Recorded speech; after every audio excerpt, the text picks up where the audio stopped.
we were talking about how we manage the ups and downs through a year. Where does Cape slot in as a resource for managing the more difficult times in the year? Well, for me, where does slot in, especially coming up to Christmas or the run up to Christmas, can be quite tough. Because we've had a situation where we've had to deal with attaining to suicide, and it happened around Christmas time. So we're once in a happy house, we used to enjoy Christmas and so forth and bring family together. Now that no longer exists.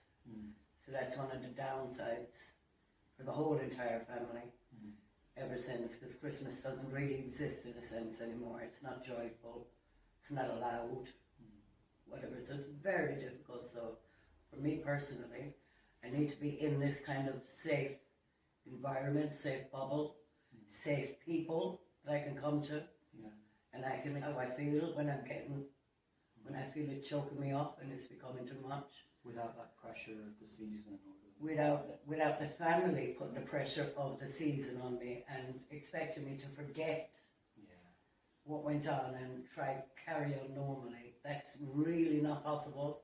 You can pretend, but really it's not real. It's not your reality. Isn't it how often and how strongly you can find yourself having that message of, oh, can you just pretend it's all right? Exactly. For this, that, and the other reason, for their sake, for the day, that sort of thing. You're always expected to put your best foot forward when there's an occasion where you're expected to show up. But realistically, you don't want to show up. You don't want to be part of that. No. Because it's a dark time. Who wants to relive that? Who wants to be part of, or to celebrate something that you really don't want to be celebrating? It's honesty, isn't it? Yeah. It's that kind of, it's being able to reach a space where, on a day when everyone makes a big deal out of being full Happy. of joy, being delighted, feeling anything less than that, as is so completely universal. It's vitally important, I think, to have access to spaces, whether they're formal or informal, where you can acknowledge that it's not okay. And I think we've talked in the past about how just small changes in our environments can really throw us. Is that something that Cape helps to navigate for you?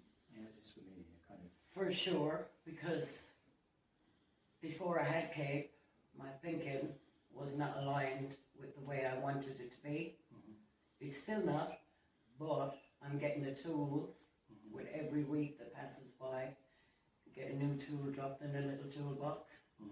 You pick up on something, and as the tough times come up, then you start to realize, oh, hold on, there's something in the toolbox here that I got a couple of weeks ago at my therapy class. Maybe that's going to help me today in my panic mode. So for sure, yes, we need these kind of secure places where people can learn these tools and use them when we've got to deal with things like Christmas. And they gave me the encouragement to say to people, no, I don't want to celebrate this, or I don't want to celebrate that. Whereas before, I would just go along with it so everybody else would be happy. It didn't matter about me, everybody else they need to be smiling and me feel okay about today. But now, Kay has given me the courage to say, no, I need to feel okay today. And I'm going to find a way to feel okay today. The rest of you can find some other way if necessary. But me, personally, I'm going to keep my safe environment. This is my safe environment. These are my safe people. Yeah. So I'll go there. And it can be such a small thing to sort of to know that there's a place where you can feel differently. Exactly. Right? Yeah. To sort of to know even in the moment of being in that rut of the pressure and the feelings that bear down, of being able to take a breath, and even if it's just internally, think, okay, well, I can figure some of this out more easily next Tuesday. Exactly. That sort of feeling. Because in a family environment, they don't really want you to be discussing such horrific things, okay? Yeah. There's this, that's just in the family environment. Outside of it, when I say understood, then there's a stigma to go with that, Oh, yeah. which then in turn affects you mentally. There's a lot of Because they're putting explanation. a as well, stigma isn't it? over onto you, Yeah. yeah? Because you're the parent of a child Mhm. who did such a thing. Mhm. So whereas they're looking at you, you're now under the spotlight. Mhm. So that in turn affected my mental health. Because I was watching every step I took, every word I said. Mm. Because it was me, it was all me. Mm. So coming here taught me, no, it's not me. In fact, I had no control over anything that went on then, actually. Mm. It was going to happen. Mm. You know, maybe with the right help, maybe it wouldn't have happened to him. So, but unfortunately, that wasn't the Come back case. round to Kate, don't we? And then we come With back the around right to help. Kate, where I am now feeling like I am being properly supported. Mm. Whereas when he was going through it and I was going through it with him, Mm. I did not feel properly supported. Yeah. You know, but I know the difference between support and non-support. Yeah. So definitely, that's why I rely on Kate and their services a lot, because this is support, Yeah. 100%. It's the thing that comes up for me is the sort of the things that keep us here, Yeah, you know. And sometimes it's internal, you know. Sometimes you hold on to an idea or you hold on to a person, and then sometimes it's external. Sometimes you can't access the easy thought that you have on one day. Oh, it's nice. It's nice to look around, to see the world, to find the joy in the moment. Sometimes that thought is just absolutely intangible. It's gone, and it's, I don't know where I would be without people who are not me, you know. And you're right to bring up that kind of that angle of stigma. I think that however well-meaning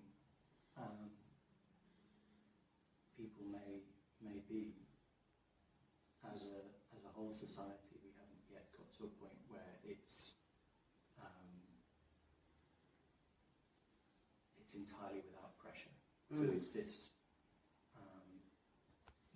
alongside mental illness, and so having a place that is deliberately built around shielding from that stigma, and to have people who dedicate their time towards holding that shield up for the length of the session that we're here, you know, is invaluable, I think.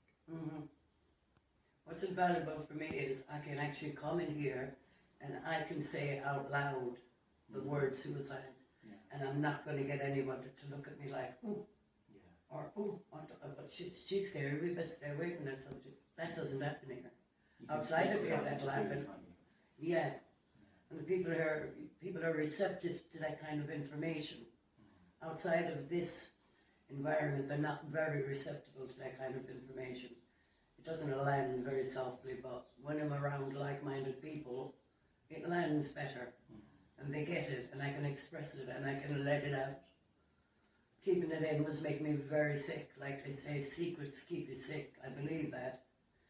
And my secret for a long time was my son committed suicide, and I was not allowed to say that and be comfortable with that.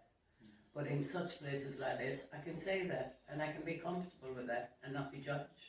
And it makes you feel human again. doesn't it? Exactly, it makes To me be feel, understood. okay, that was okay. That was okay. To say that out loud, nobody looked at me funny. Nobody ran screaming out of the room. It's all right. So that's why these places are of vital importance.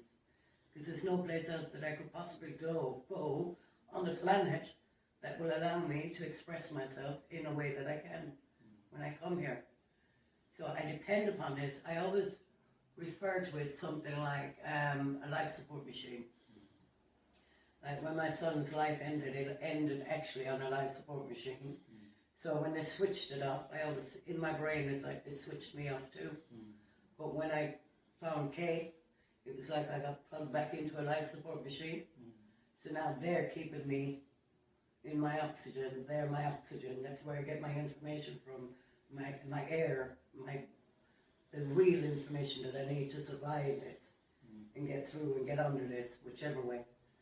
So it's very important that people are allowed to say the word suicide, whether it's you personally or somebody that you know, but that you're allowed to discuss it without feeling, oh, that's a disgusting word. We don't ever say that. We don't utter those words. They're bad words. They should become, like you said, when it's part of mental health, it should not be stigmatized. The stigma is the worst feeling for a parent, because that's what brings mental health upon a parent, because you question yourself and your whole entire existence. Well, they're right. This is a terrible thing that's happened to my child, and that's because of me. That must have been because of something I did or did not do. They get you to believe that. But coming here undoes all those kind of thoughts for me. I know that that's not reality. This is. I get told the truth here, whereas other people would like to sugarcoat it or brush it away or not speak of it at all. Wish it away into existence, or non-existence. But unfortunately it does happen. And I find that it's most prevalent in a run up to Christmas, in and around Christmas. This is a really tough time for people. Some people have families, family pressures, some people have families, some people don't have family. Some people like to celebrate it, some people don't. So around that time is very difficult. So yeah.